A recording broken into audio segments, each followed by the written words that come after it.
Thank you very much. Our able leader of Parliamentary Front, my leader of opposition when I was here, Right Honorable Winnie Kiza, distinguished guests, honorable members, ladies and gentlemen, a very good afternoon to you. I want to salute our parliamentary team for work very well done. I was listening both with gladness but also with anger as the leader of opposition was speaking to us. I've had the opportunity to quickly go through the write-ups of the alternative budget, and I was, in real sense, comparing the ideal and the real. That is definitely ideal. And if we do things that way, we can be able to revolutionize every sector in our country. But unfortunately, we have the real to grapple with. We have the reality to deal with here. Nothing encourages, like the theme of today, combating corruption, a sure way of effective service delivery. Yes, combating that corruption. And I'll quote one eminent leader that we have in this country, Mzee Mayengo, Israel, who was speaking a few weeks ago. He said, and I agree with him, that back in the day, President Obote noted that the problem of Uganda and Africa generally is reduced into three things. That is poverty, that is ignorance, and disease. And he was spot on. Today, Mzee Mayengo reduced the problem in Uganda. It is no longer poverty, ignorance, and disease, but it is centrally corruption, because corruption is the center of all this. I want to salute our parliamentary front for the continued fight. And ladies and gentlemen, indeed, there's no better place to talk about corruption than here, the Parliament of Uganda, which has distinguished itself in recent days as the high temple of corruption. I hate to use those words, but if we are to deal with the problem, then understanding it and addressing it in reality is the first step. This Parliament has had the most outrageous scandals recently. In recent times, we've seen the Speaker of Parliament with impunity siphoning taxpayers' money. In recent days, we have seen this Parliament doing unprecedented things. We've seen in this Parliament the Speaker of Parliament and government ministers sharing iron sheets meant for the poorest of the poor in Uganda. It is in this Parliament that we've seen the leader of opposition rewarded before he works. It was in this Parliament where we saw that so-called service award. And it is this Parliament that provoked the conscience of even our young people. We all remember the young people of this nation getting up and deciding to have a march to Parliament. Many of them were arrested, as you read in the newspapers, tortured, and even sodomized for daring to counter corruption. For those young people that were trying to make their way to Parliament and failed, I thought that maybe today I could try to be their spokesperson, to be their mouthpiece, and say to you what those young people were not able to say. Friends, corruption, I think, has become cliche. It has become, corruption is too cool a name to give to what is being done. A while ago, the head of Transparency International defined corruption, and I agree with him, as the cold and calculated robbery of a people's future, of people's opportunities. And I agree, because it is corruption that has stolen the future of the people of Uganda. Many of you who are under 50 have seen that corruption has robbed all your youthful and useful days from you. Corruption has stolen the vision of Uganda from the people of Uganda. I could go on and on and on about corruption, since we Ugandans all know that our country ranks number 140 out of 180 countries, the most corrupt. That means we're only 40 countries shy from the corruption trophy. A situation where we lose almost half of the revenue collected in Uganda. That corruption should be, looked at as a corruption in crisis level. We are in trouble because of corruption. The Inspector General of Government, the current one, who we expect to most understand corruption, defined it, simplified it a few weeks ago in an online video, and I agree with her. She once again told us that we lose to the tune of 10 trillion. I believe it could be more to corruption. But again, she goes further to break it down to us and tell us that out of the 45.9 million Ugandans, it is only 350,000 Ugandans that are in that circle. Now, these are not the people controlling the country or our economy. These are just a group of people that I would call enablers, including some of you members of parliament, including all the people that are being used. But again, she goes further to show us that a small group of people, that even 10% or less of the enablers, that is roughly 35,000 people. This is a small group of people that is milking the entire country, and we all know these are the people that have decided that our country is supposed to go down the drain. Let us imagine what 10 trillion can do. A little while ago, we were imagining what that money can do if corruption was stamped out. 10 trillion lost every year. Imagine what that money can do to our road network. Imagine what that money can do to our hospitals and health centers. Imagine if we set out to use that money to transform our schools. Unfortunately, that money goes to a few. So as we stand here, ladies and gentlemen, we should reflect on so many things that have been said. Otherwise, we'll continue saying it and saying it and saying it. Recently, we lost one of Uganda's international journalists, Shaka Sari, and he was quoted to have said that one of the biggest achievements of the Museveni regime is institutionalizing corruption.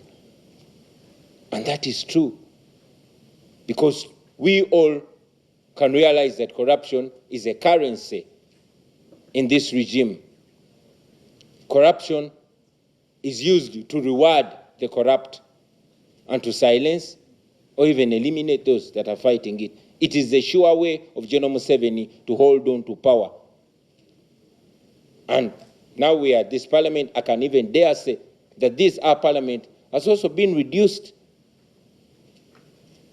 This our parliament, just like the Museveni regime, it attracts the worst of characters and corrupts the best. It is my hope and prayer that our leadership here will not be compromised like it was a while ago.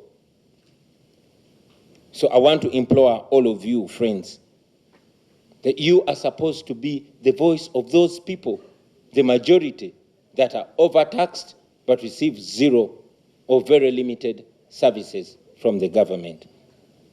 I want all of you to know that it is possible if you stand firm. It is hard to stand firm. Our leader of opposition said one time, and I agreed with him, that when you fight corruption, corruption fights back. I just want to assure you, friends, that for those of you who fight corruption, you will never fight alone. We, the people of Uganda, will stand with you. We will back you up. We will fight with you.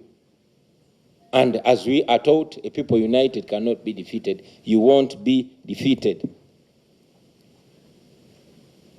Finally, friends, I also want to mention that corruption, on a close analysis, is but just a symptom of a bigger problem. And that problem is misrule. That problem is dictatorship. That problem is a rulership, not a leadership. A rulership that has no account, that does not feel obliged with the people and is not answerable to the people. Friends, when you see flies hovering over a mess, you don't just spray the flies. You remove the mess and the flies will go away. We need to remove this dictatorship and corruption will be history. Thank you very much for God and my country.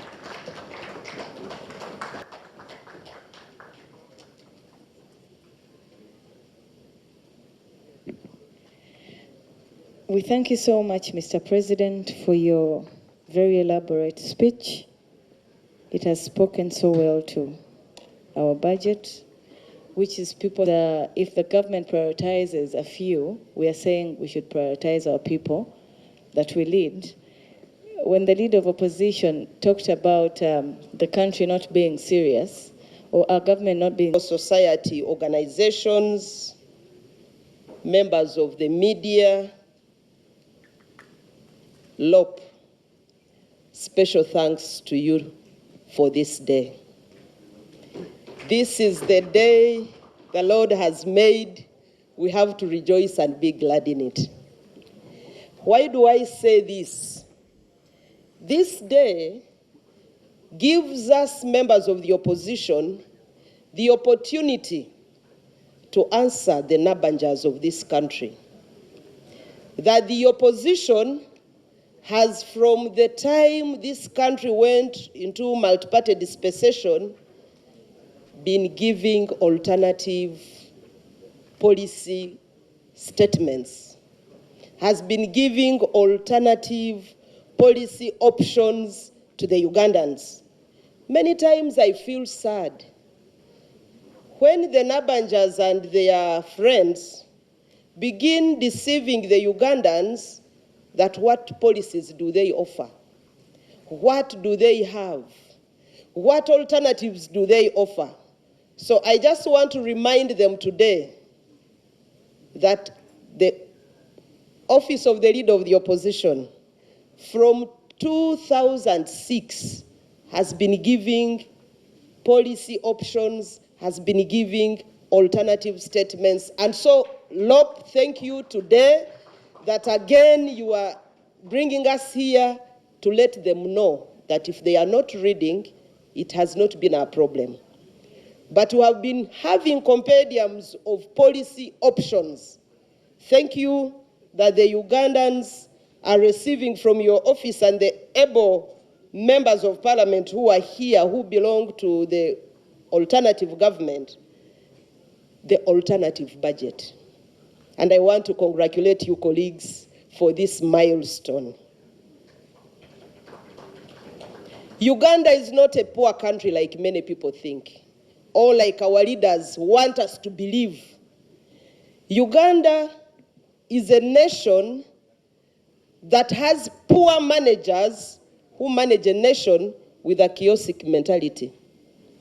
And because of that, they have made corruption a norm of managing our society, to the extent that corruption has been referred to as cooperation And that is what the Honorable Chagulanyi was talking about, the president of the National Unity Platform, that corruption is kind of now a way of life in Uganda. Museveni's government has institutionalized it to that extent that when you are not corrupt, actually the system is likely to weed you out. You look alien when you are not corrupt in Museveni's government. And today, leader of the opposition, with the theme that we are running for this year, we want to tell all Ugandans that together we can fight this corruption and make Uganda a better place for all of us, where people with the taxes that they pay can see services getting closer to them. And yes, I know it can happen. The Auditor General's report of 2023-2024 alluded to the fact that over 316 billion is lost in the medical field due to corruption. And this is out of expired drugs. Can you imagine a country having expired drugs when Ugandans are dying because of lack of medical supplies in the countryside? Over 316 billion going to waste because of corruption. And we know that health nations are built by health populations. And so if you can just not even be mindful enough of a population that you lead, would you really be worthy being called a leader? And I concur with what His Excellency Chagulanyi said, that it's misrule that is bringing us the far that we have gone. And it's our responsibility to make sure that we fight the mismanagers of our nation. I know that majority of us here went through thick and thin to get to your positions. Just the recent experience of Kawempe tells you where we are going. A lot of money wasted for people to make their decision. And that even when people have made their decision, you still waste a lot of taxpayers' money, you abuse people, you assault people, you insult people, you break people's ribs just because there is an election. What a shame for our leaders. But all this is due to corruption. You know the amount of money that was lost in Kawempe. People, instead of talking about the issues that affect the ordinary citizens, they went on abusing members of the opposition. They have no agenda. They have no agenda. If you have an agenda, why don't you give it to the people so that they can vote you? We know that Museveni's agenda is impoverishing the citizenry of Uganda and making sure that we all remain in this poverty, because it is this poverty that he uses to hold us hostage in our own countries. Can you imagine a country where levels of employment are very low, and that agriculture is the biggest employer of citizens of Uganda, but even agriculture, they still tamper with it?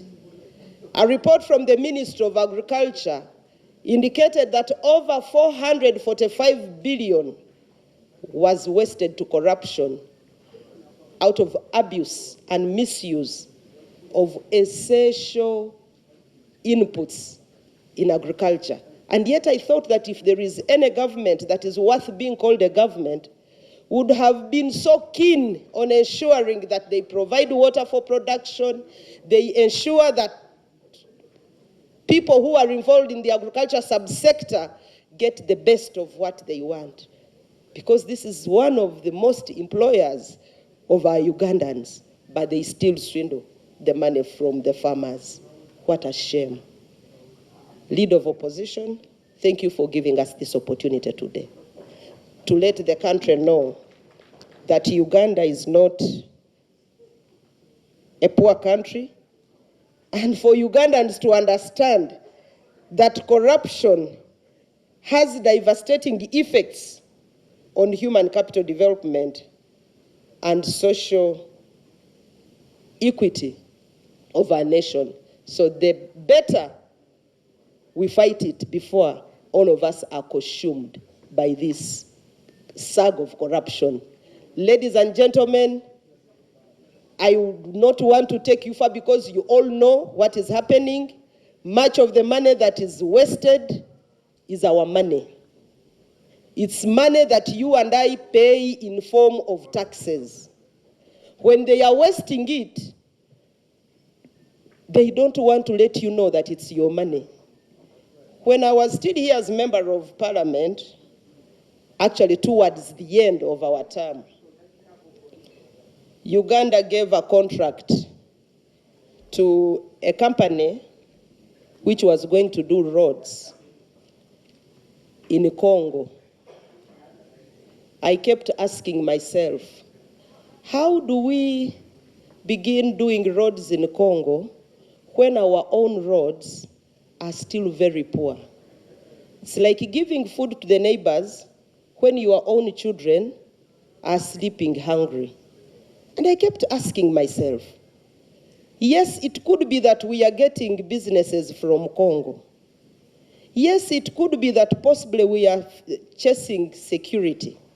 But doesn't it also concern us that these roads are some form of insecurity to our own countrymen and women? Some of the roads that we are supposed to be worked on, I saw a clip of tourists sleeping in the middle of my road, the one taking me to my home from Chikorongo to Bwera. Tourists are taking photos in the ditches. Ugandan roads are becoming tourist attraction sites because of the way they look.